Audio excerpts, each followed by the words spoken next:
যারা চরম ডানপন্থী ইসলামিস্ট টেরোরিস্টের কথা, মানে এইটা আপনারা জানেন যে কেরানীগঞ্জে একটা ঘটনা ঘটেছিল এবং ওইটার সূত্র ধরে আমরা সারা দেশে তাদের এই নেটওয়ার্কের অনেক কয়জনকে আমরা অ্যারেস্ট করতে পেরেছি।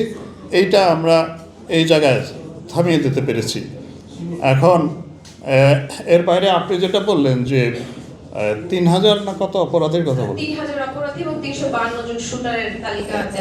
এটা আমি জানি না এক্স্যাক্টলি কার তালিকা, এটা পত্রিকায় এসেছিল। ও পত্রিকায়, আমি জানি না এটা এক্স্যাক্টলি। তবে এটা 3000-এর বেশি হতে পারে, কম হতে পারে। আমাদের এখানে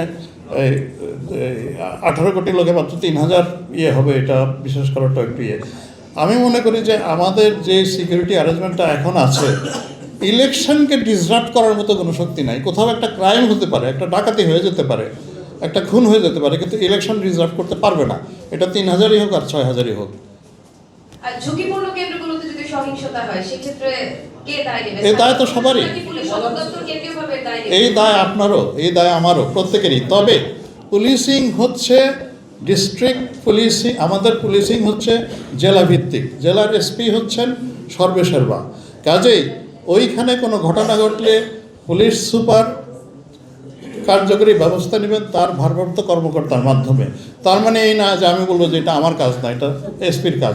in fact collectively we are all responsible. কিন্তু আমার ফাংশনাল প্যারামিটারটা মানে সেটা হয় পুলিশ সুপার কেন্দ্রিক, ওনাকে কেন্দ্র করেই আমরা ডিস্ট্রিক্ট পুলিশিংটাই হচ্ছে আমাদের এই বর্তমান পুলিশিংয়ের মেইন স্টাইল আর কি। নিরাপদ বিনিয়োগ পূর্বাঞ্চলের প্রথম 5 তারকা হোটেলে ছুটি হারমোনি। আমি মনে করি জঙ্গি হামলার আশঙ্কাটা, আমরা যদি কেরানীগঞ্জের ঘটনাটা না ঘটতো, আমাদের মধ্যে অ্যাপ্রিহেনশনটা বেশি থাকতো। এই মুহূর্তে আমি ওই রকম তীব্র আশঙ্কা বোধ করছি না। তবে আমরা জিনিসটা উড়িয়েও দিচ্ছি না, আমরা ফুল প্রুফ ব্যবস্থা রেখেছি জঙ্গি হামলার ব্যাপারে। আমাদের মেইনলি আশঙ্কাটা ছিল যে প্রচার অভিযানের সময়, ইলেকশন ক্যাম্পেইনে কোথাও হয়তো যারা ইলেকশন বিরোধী তারা মনে করে যে এই যে তথাকথিত ওয়েস্টার্ন, ওরা বলে ওদের ভাষায় তথাকথিত ওয়েস্টার্ন এই ডেমোক্রেসি, এইটা না, তাদের মতবাদের সাথে মিলে না, এখানে তাদের ধর্মভিত্তিক ওই রকম মনোনয়ন ইত্যাদি হবে, ইলেকশন হবে না, এগুলোর তারা বিরোধী। এবং এরাই মানে এরকম একটা প্ল্যান ছিল। এই যেই ঘটনাটা আপনারা দেখলেন যে কেরানীগঞ্জের, which was accidentally discovered, তো ওদের মধ্যেও এরকম একটা প্ল্যান ছিল যে নির্বাচনী প্রচার অভিযানের সময় কোথাও ডিসরাপশন করা, বোমা ফোটানো ইত্যাদি করা। তো সেইটা অন্তত ইলেকশন তো প্রচার গতকাল শেষ হয়ে গেছে, মানে আমরা রিলিভড যে এরকম কোনো ঘটনা ঘটেনি। আমার মনে হয় যে মোরলেস আমরা এখন আশ্বস্ত হতে পারি, আমি নিজেও, যে জঙ্গি হামলার আশঙ্কাটা ওইভাবে নেই। আর রাজনৈতিক পরিচয়, এখন যিনি অপরাধ করেন আলটিমেটলি আমার কাছে তো সে অপরাধী, হয়তো তার একটা রাজনৈতিক পরিচয় আছে। এখন আমি যদি রাজনৈতিক পরিচয়টাই বলি তাহলে তো এই দায়ভাগটা রাজনৈতিক দলের উপরে চলে যায়। পুরো ওই দলে হয়তো লক্ষ লক্ষ লোক আছে, পুরো লক্ষ লক্ষ লোকই কি দায়ী তা নয়। কিন্তু আপনারা তো জানেন যে হি বিলংস টু হুইচ পার্টি। এখন আমার মুখ দিয়ে বলালে এটা কি আর মানে what extra benefit it gets আসলে না, এটা কোনো জেলা নাই, এটা কেন্দ্রওয়ারি।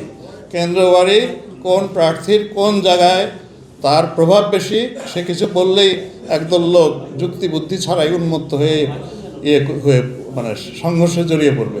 সেইভাবে স্পেসিফিক যে আমরা জেলাকেই করবো তা নয়।